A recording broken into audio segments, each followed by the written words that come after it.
usually very free. You just unmute, speak up, and then we go on. I think that's going to help, as we try to cover just a little bit more kidogo, because I can see also time is moving on the other side.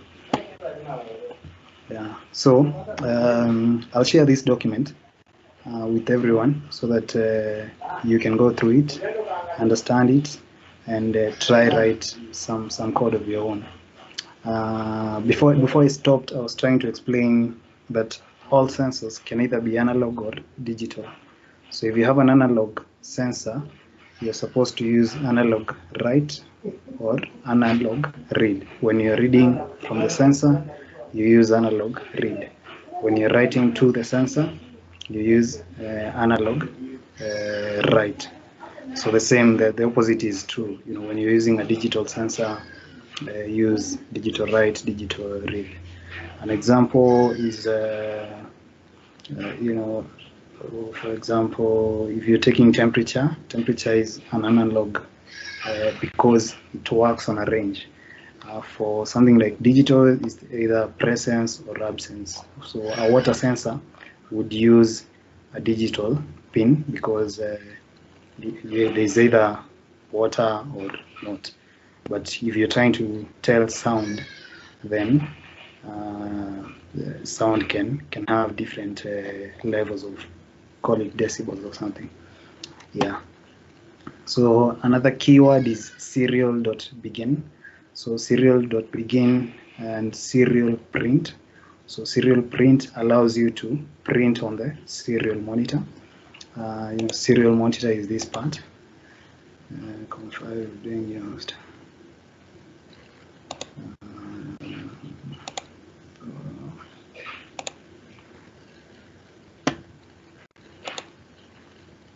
Yeah, so when you type something serial.print, for example, if the temperature is high, you would say serial print the temperature is high, then that would appear on this serial monitor. So this is what I was telling you. This would allow you to interact with the device as if you're or to understand how the device would work once you've powered it, you've recorded it, you've given it a battery and deployed it somewhere in the field. Coming back here, the examples here. So what I've done is I've directed you to click, for example, file example 01 basics, and then pick the digital read sketch. So you would come here, say file examples digital, and then you pick one of these and try work with it. If it's basic, if you do digital read serial, the code is here. The IDE will generate for you the code that has been used here, and then it's the same code I'm trying to explain here with this with these sensors. Yeah, so I've given some explanation here. So int push button is equals to 2. What does that mean? What we've done here is we have a digital pin number 2. There's a push button that has been attached to it. This is the push button, and then we've given it a name. The name we've given it a name called push button, but the number is 2. Now, when you run the void setup, it initializes the serial communication. This is a little bit 9,600 bits per second. That just tells you the speed of communication. Serial begin. This is opening the serial monitor that I've shown you, and then push button input. So you make it an input or an output. Remember what we said, what the function pin mode does. It allows you to determine whether a pin is going to be an input or an output. And then the void loop, we read the state of the button. So if digital read push button, if it's true, then we print something. We print, for example, the state.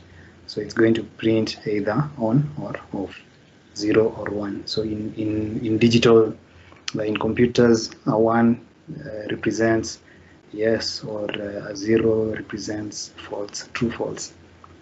So that's, I think, Yeah, so I've tried to dissect sort of the sketch line by line just to help you understand. For example, int push button is equals to 2, that line, to explain what is int. So int means an integer. So what is an integer? An integer is a variable that is used to store information. So we are storing the value 2 on this variable called push button, so that anywhere in the code, if you say push button, the system will understand you're referring to number 2. Yeah, so I've done that. I've also tried to explain other kinds of variables that you can come across, especially when you're dealing with IoT. And then, you know, what a global variable is. If you declare a variable within a function, it means you can only use it within that function. If you declare it outside, you can use it anywhere in the code. So I've tried to explain that. And I think generally that analog read, analog write, I've explained that. So I want to see if there's something that I need to mention before we we switch to the other side. So conditions. So conditions are, they help you make decisions. So if, for example, you want, actually if you come here on the IDE, it gives you, under control, it gives you the different types of conditions that you can use. So for example, if statement, it gives you an example that what should be done if something is this, what should be done if something is this. So for example, if I come here, if you can follow my cursor, and I can try increase my font size so that you guys can see.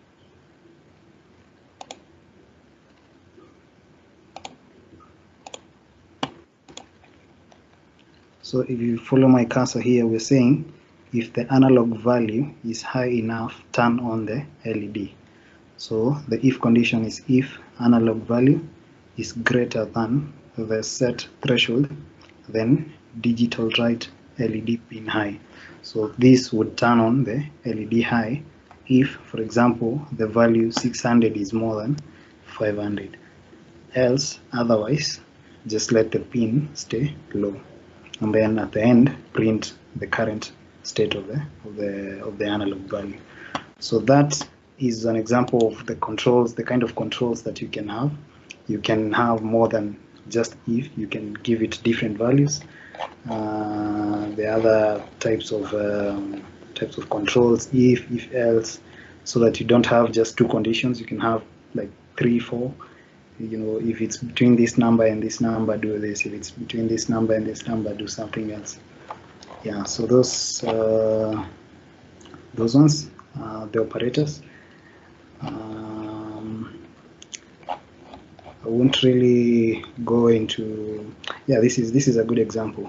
So you want to switch on these LEDs in sort of a row. I think there's a nice example here where you're trying to understand the way the matatus work. You know how the LEDs light up from the front to the back to the front again. Some sort of a disco or something. So those kind of conditions are given using this control operations.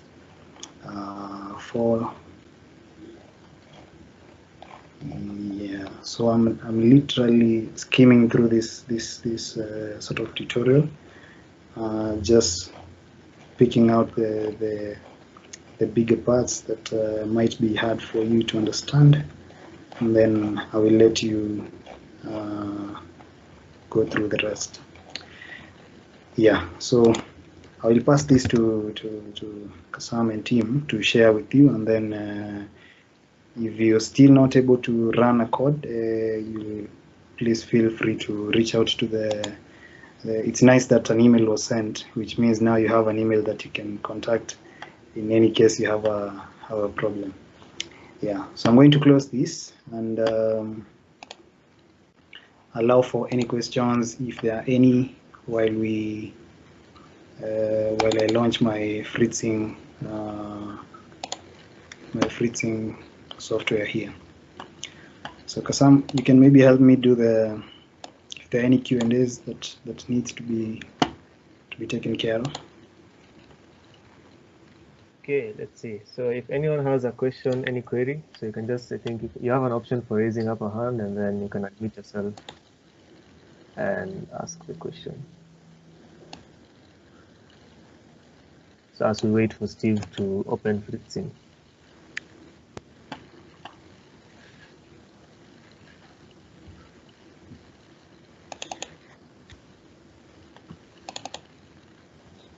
Yes, Andrew. Maybe we can start with Andrew. Okay. Where are you going to send the notes? We can send them in your emails. Or okay. Yeah. And then we have Mohammed Zainab.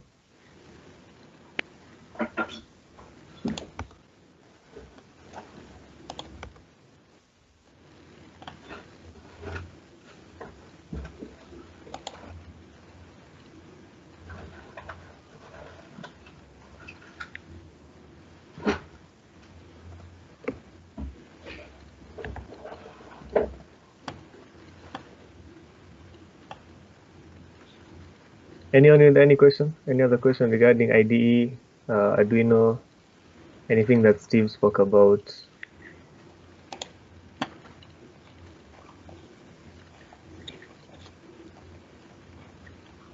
Okay. All right. So Steve, I think you can continue. Okay. So it's excuse. All right, go on. Excuse. I was trying to download the Freeze, but it's not working. Freezing software. You used the link that was provided? Yes. I think after were you able to download it first? I was I'm trying to download it right now, but it's not working. Is it possible to maybe pinpoint the actual problem?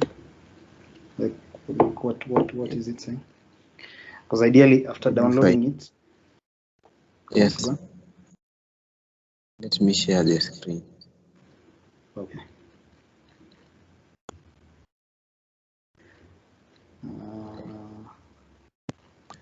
So in the meantime, yeah.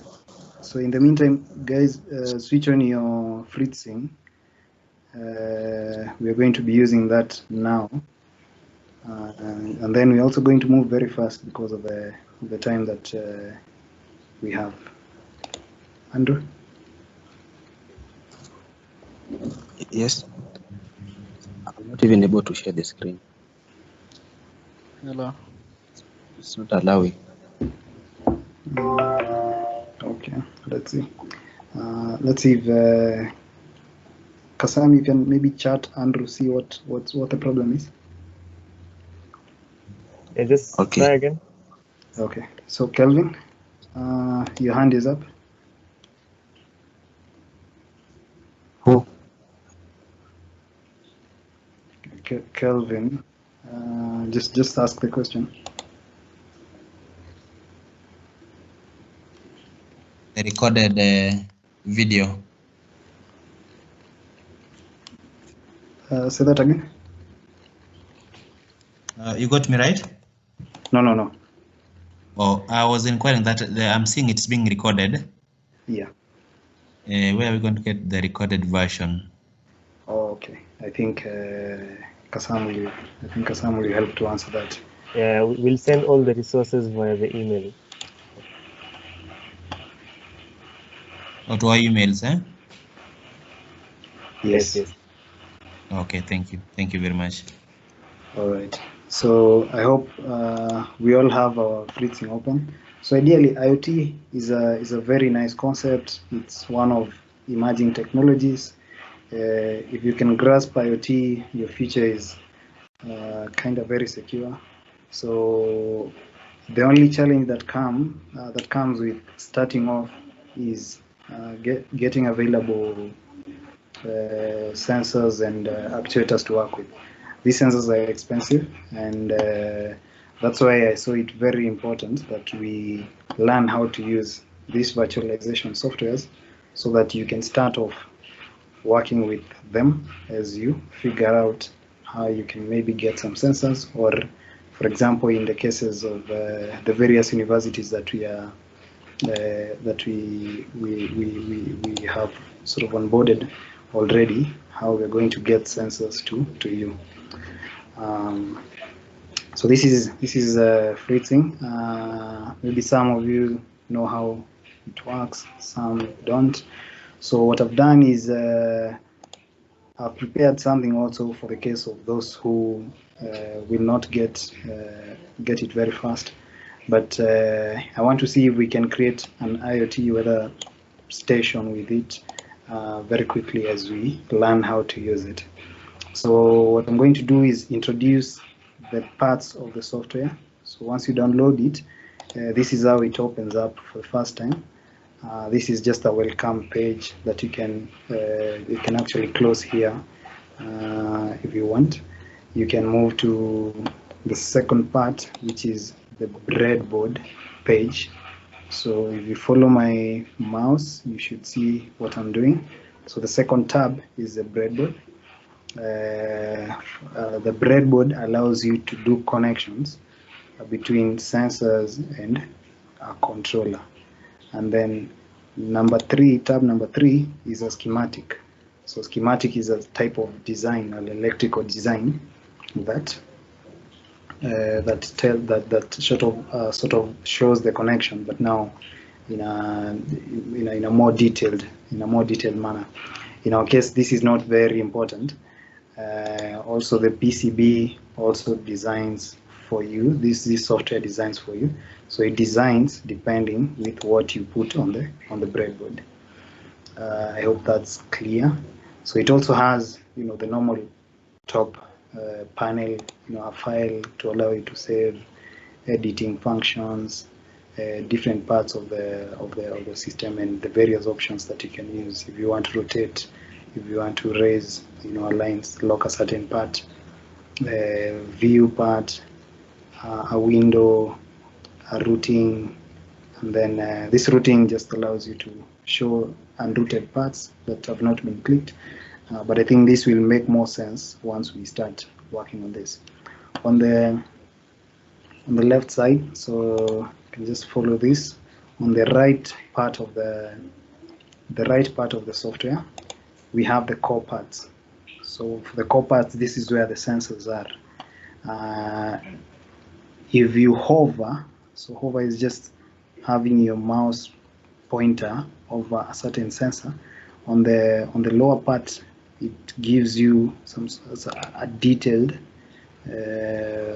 description of the sensors. For example, this is a 220 ohm resistor.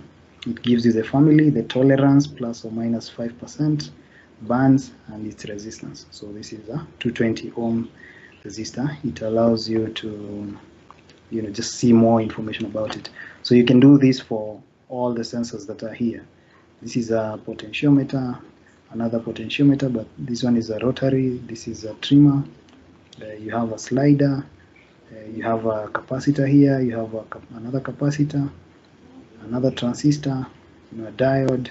So you have all the sensors here. If you scroll down, you get to the and then they're also divided. So these are called the basic electrical sensors. You'll use a resistor for almost everything. A capacitor, the same, diodes. Then inputs, potentiometer, what. And then you have the outputs, LED, a screen, a microphone, a motor, a speaker. So the same, power. This is a battery, another power plug, and then there's a section for microcontrollers. You have an Uno there. There are different options that you can use: an ODMCU, an Atmega. So all of them have been listed here. So ideally, what you do is just pick one of the sensors, you click on it, and then drag it. You drag it to the breadboard. to the breadboard. What you'll notice is when you drag, for example, this part, this whole line lights up in, for example, in my case, it lights up in green. Yes, so this part lights up in green. If I move it this way, you'll notice these lines light up in green. So it means all this line, if you put a wire here, then it is connected to this. So it just allows you to do connections. The same thing for, for example, microcontroller. Put it, you can put it there. You can have something to power it. So I'm going to drag it here so that it's visible. And then another thing that you can do is want to look for a wire, so that I do not go all over the place. Let me follow this so that we get a basic understanding before we even go to drawing. So we said Fritzing has 4 tabs: the breadboard, schematic, PCB, and the part where the code will be generated. So you work on the breadboard, the other parts will be auto-generated. This is how it looks like, and then this is the other section on this side. Something important here is that you can import new sensors, new parts that you find in the internet. So there's a section that allows you to do that. On your top right, there are 2 buttons. There's an X button, and there's a like maximize, minimize button. Below that, there are 3-4 lines there. If you click on that, another pop-up menu appears. You see, the first one, it allows you to import. So this one allows you to import. If you do a new design and you like to use it, you can import it from here. If you'd like to, save or something like that. But the most important part that we use here is importing. That said, I'll go back to the document. I've shown you how you can drag items from the parts to the main part. So you drag an item from here to here. You've seen how the sections light up, the dots light up. And very important to understand is that if you put a connection here, then all the lines underneath that dot are connected to that specific point until the sort of the middle bar. Yeah. So underneath the dots is one sort of metallic plate that connects the 1, 2, 3, 4, 5 points. The 2 lines at the top, the blue and the red ones, those ones are connected, call it longitudinally, while the 2 rows in the middle, so these ones are connected horizontally. Yeah, so vertically, horizontally. So these ones are connected vertically, these ones are connected horizontally. So if you do a connection here, then all these points are connected. The reason this is used, this is mostly used for power, so that when you connect your battery here, then you can connect all the sensors here, so that the same input, the same source input, power input, can power all the sensors around it.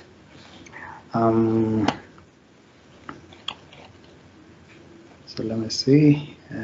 There's a parts inspector. I'll just come here and, for example, this. If I click on that, it will allow me to. There are these different options that are here. So this is a part that is called parts inspector. So if I put a wire, for example, so what I've done is I've clicked on a button and then just dragged and then let it go at some given point. So if I click on this wire, the parts inspector will show me that the color is blue. It can allow me to change the color to, gray, green, whatever color I would want to do. So this part inspector allows you to do those extra extra functions so that it can be easy. If I put another wire here, I can change its color to black so that it's easy for me to say this is power, this is ground, so that all the grounds are connected together, all the powers go to the power input, something like that. The other section that might be that's also important, I think I've explained the inspector. Yeah, so I think I would like us to do this, try this, put it up. What it has is an MQ3. An MQ3 is an air quality sensor, and then there's a DHT22 here that connects that collects temperature and humidity. Yeah, so what I'm going to do, if you can follow me, I'll just pull this microcontroller a little bit low, or let me put it there, and then I will click on this. So if you hit delete, it should delete a sensor if you do not want it. Just click on it, and then on your keyboard hit delete. Click on a sensor, hit delete. Yeah. So on the parts, I already have my microcontroller set up. So what I'm going to do is there's an option to search. So I'm going to type in DHT and then allow it to search. If it's a little bit slow, I can just click on here and look for it.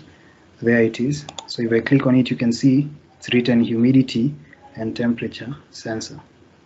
So I just need to drag it this way, and it's placed there. Just put it a little bit far. So a DHT has, if you click on it, it will give you the different parts or the different characteristics that it has. So it allows 3.3 to 5.5 volts of power. So if you give it more than this, the sensor would burn. So one of the greatest challenges is keeping up to the power requirements of a sensor. Sometimes we overpower sensors. That's why you have resistors, just to control the amount of power that you give it. So because of time, I'm going to do a connection. So notice my cursor when I hover over the sensor. So at a certain pin, it tells me this is the VCC. VCC is the power input for the sensor. So for this one, I need to connect it to. Remember what the sensor instructions are. You can give it 3.3 to 5.5 volts. So I'm going to connect this to my 5.5 volts power on the Arduino, which is so click, hold, pull my cable, bring it to the 5.5 volts. So what you can take this cable, pull it down. You click on a point. You can sort of arrange how the wire looks like. So have it there, and then because we said we can change the color of a wire, let me change this to red because it's power in. So if I hover on this, it tells me this is pin number 4 and it's ground. So I should connect it to ground for on the Arduino. Yeah, so I can do this. Hold it, bring it to this ground, or this ground. Yeah, so again, click on the wire at any point that you want to make a sort of a corner, pull it down,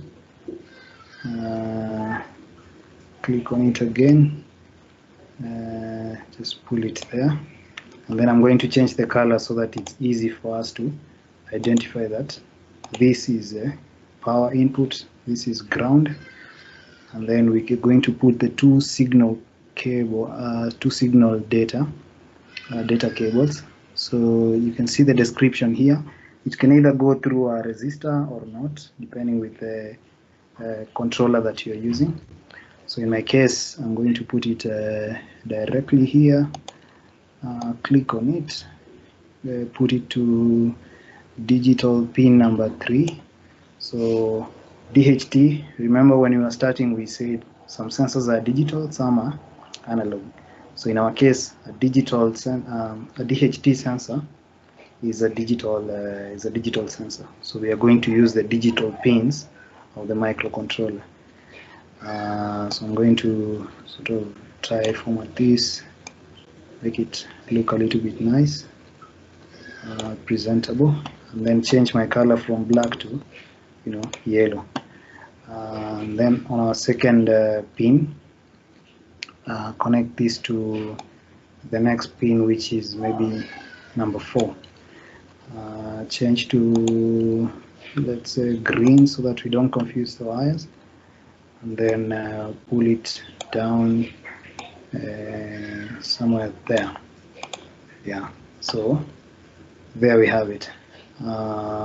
So what we've done here is we've done a sensor, we've connected it to a microcontroller, and then now ideally now the sensor should be able to collect data, send that data to a microcontroller.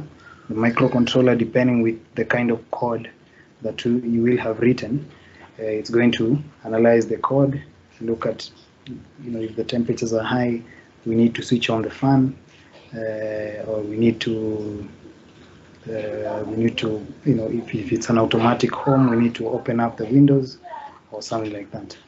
So this is what I'm looking at as something that we can be able to do from home, design this, get it working, and then inspect it, see that it's okay, and then now proceed. Slowly you can acquire some sensors, put them together, have your own small system at home. Yeah. So what we're going to do tomorrow is look at how can we go a step further and connect this system to something like a Wi-Fi network, so that the readings that are taken by the device can be sent to whatever platform that is that requires the data over internet or something like that, just to give you ideas on what is possible. But before I lose you, I would like to see if there are any questions, or if there's someone who has tried following what I was doing and doing it themselves. If you've had any challenge, just unmute and ask your or comment. Yeah.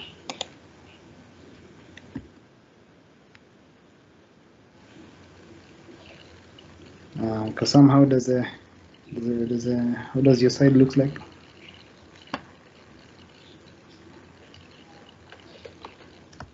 Okay, so anyone with any question, anyone who did and maybe would like to share? Maybe their wires are more colorful than Steve's, or they are more right angled.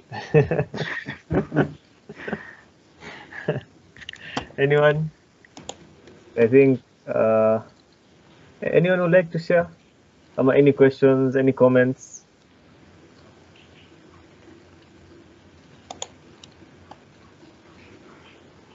Yes, Andrew. Yes, I would like to know the difference between the Arduino IDE and the Fritzing. Yeah. So with the IDE, you can. So if you have an actual sensor, a physical sensor that you would want to code, after you've done your designs on Fritzing and you've seen that everything will work this way, you've acquired the physical devices themselves. Now you're going to use the IDE to program it now. So the IDE is meant for programming, actual programming. So as soon as you have the sensors, this is the platform you're going to use. But if you do not have the sensors themselves, then you can use Fritzing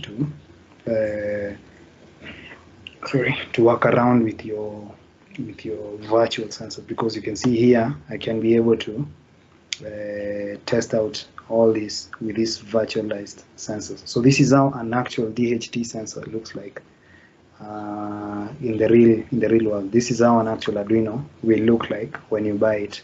The breadboard will look like this. So it gives you a sort of real world scenario, but in a virtualized environment. Yeah, I hope that helps. Yes, then how do you connect the two? How are they connected? Oh yeah, there's this part, the part that I have my mouse on is a port. The Arduino comes with a cable, so it's a USB cable. You'll connect it to your laptop, and then the IDE will recognize that you've put in a device. So for example here, I had put in a Node MCU. That's why it recognized the board that is called Node MCU. So once you plug it in, it's going to recognize it, and then you can start. Yeah. I'm saying connecting the Arduino IDE and the freezing.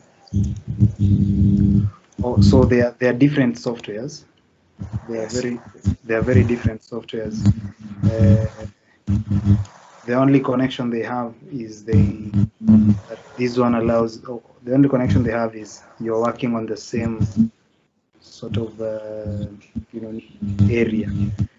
All of them allows you to work on IoT projects.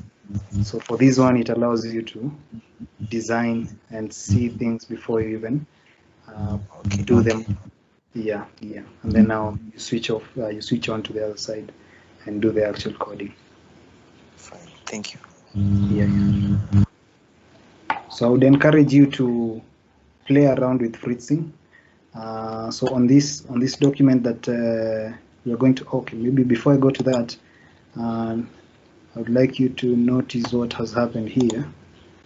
So this is the breadboard we have. If you click on schematic, you see. There's a question. Somebody.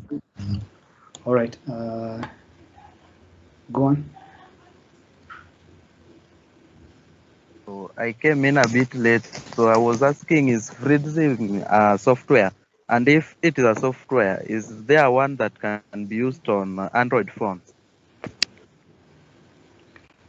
Kasam, is there one that can be used on Android phones? I'm not sure, but I know it's possible to write IoT code on. There's an Android app for writing IoT codes. It allows you to write those codes, see the data, see how the data is going to streaming and stuff like that. But for Fritzing, it's slightly heavy, so I don't think it's going to. It's available on Android, but we can for sure check that. Okay, thank you. Yeah. So I wanted to show you something here. So this is what we did. If you click on schematic, the system sort of auto generates this for you. It's now an sort of electrical diagram of what we've done now here.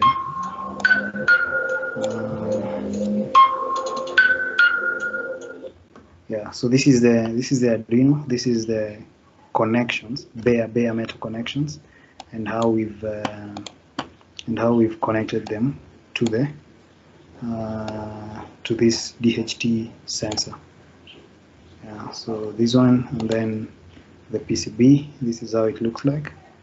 This is in the case where you want to print out this actual device, how they are going to be connected, and you package them and do a small device that you can sell out or deploy in your environment.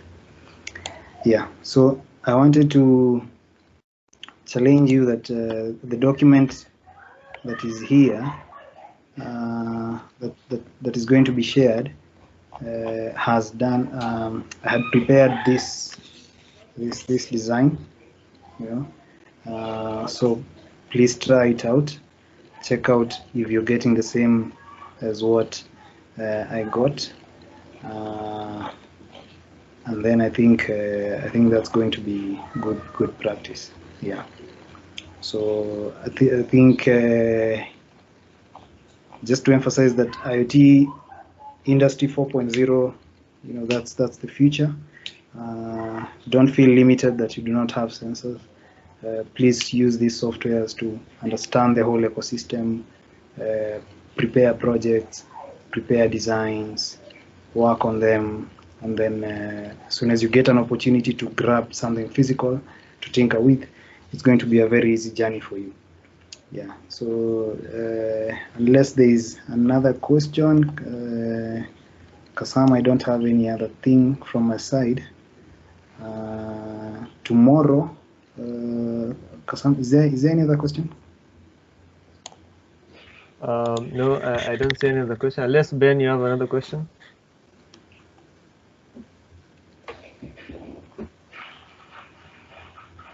Then I can see your hand raised. Yes, Alice? Sorry, I got logged out a bit.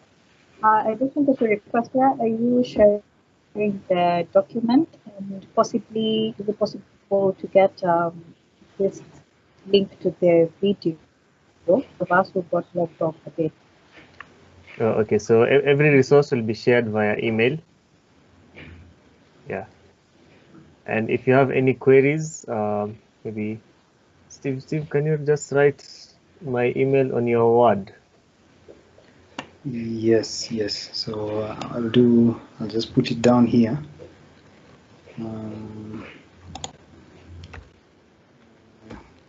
Let's please whatever it out.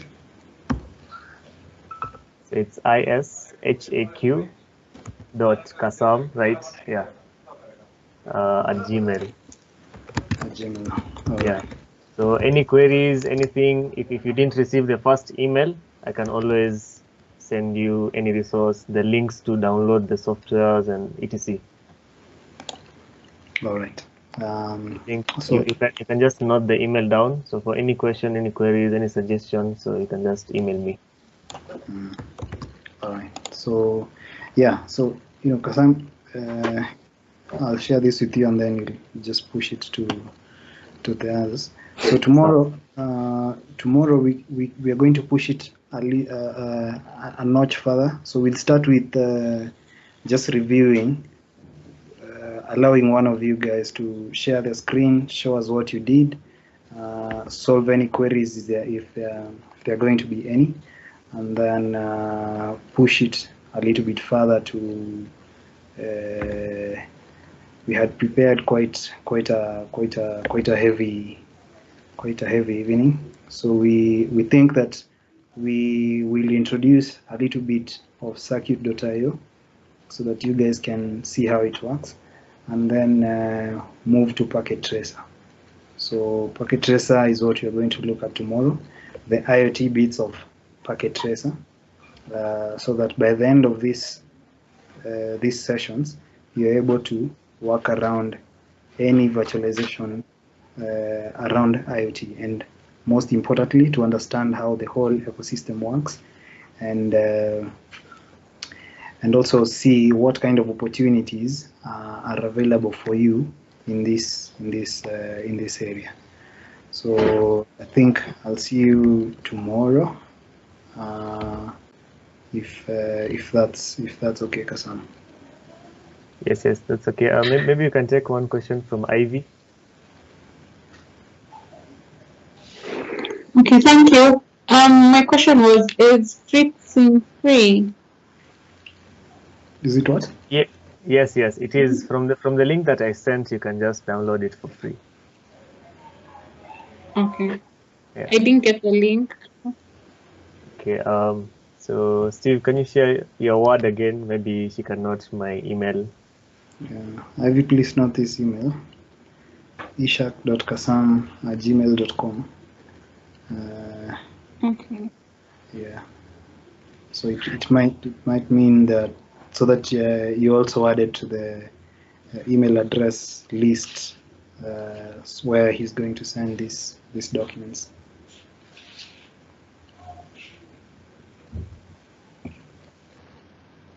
Okay, thank you. Thank you.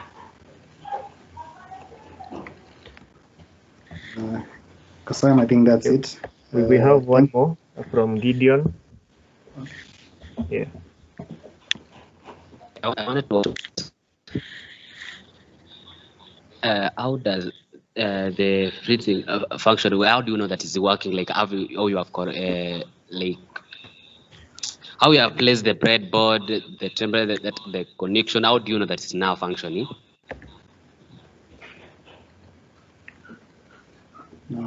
So ideally, Okay. with this, just want to share my screen again. Yeah. So with this schematic, with the schematic diagram, so these continuous lines are supposed to show you that this line is well connected to this. If a line is not connected well, it would not appear on this diagram. So yes, you would see it here, like it would be dangling somewhere, but on the schematic it would not appear anywhere. So ideally, and also if you hit if you sort of hover on this line, it should show you this part, this end of the sensor should light up, and you see it's written RHT03. So that's the name of the sensor, and then ground 2, and then on the other side you hover on it, it's written ground for the Arduino. So that's like a perfect connection. But again, the purpose of this Fritzing is to design, so that now when you move with this to writing the code on the other side, the IDE that we started with, it should be an easier journey as compared to getting these things from your just trying them out from sort of nowhere. Yeah, and also project-wise, it's good to start with the design that you see and you appreciate that from the it's called a book review. From the book review, it's working perfectly, and then now you can move to the to the code writing part, and you'll have less errors, less problems on the other side. Yeah. Okay, yeah, so it means that Fritzing is for design purpose. Yeah, design. Yeah. Okay. Yeah. So some versions of Fritzing will provide you a code that is auto-generated. So once you connect these things, it will auto-generate a code for you. So for example, I think circuit.io, the one that we will start with tomorrow, once you draw a design like this, it will generate a code for you here that shows you, what you've connected. It translates that into a code that you can actually just copy and paste in your IDE code and upload into a microcontroller that is connected to the sensors. Okay. Yeah. All right. Thank you. All right. Yeah. So I hope you guys enjoy this. Please try out IoT. It's very interesting. Myself, just a brief introduction. I work at iLab Africa. iLab Africa is a research and innovation center at Strathmore University. So there I work in the IoT lab, and from first-hand experience, I think I've enjoyed the time I've been there tinkering with these devices, and I enjoy just deploying projects, taking them to the field, and just doing all this work around IoT ecosystems. And maybe if we get some chance tomorrow or the day after, we'll talk about the opportunities that are in the IoT ecosystem. that you can start a career in. You know, if you're doing analytics, if you've done your data science, if you've done your software development, where can you plug into the IoT ecosystem and make money as you're having fun at the same time? Yeah. So thank you. I think I'll stop talking now. Okay, thank you very much, Steve, and thank you very much for all those who attended. I can see some people were in the meeting and then they just kicked out and then they join again. So I'm going to share the resources. I think you can just email me if you didn't receive the first email so that we can share any other information. So there's another question about the Fritzing link, so I can share that too. So just send me an email and then we can solve any other issues and maybe take questions and so on. So I think that's it for today's session. We look forward to having a fruitful tomorrow.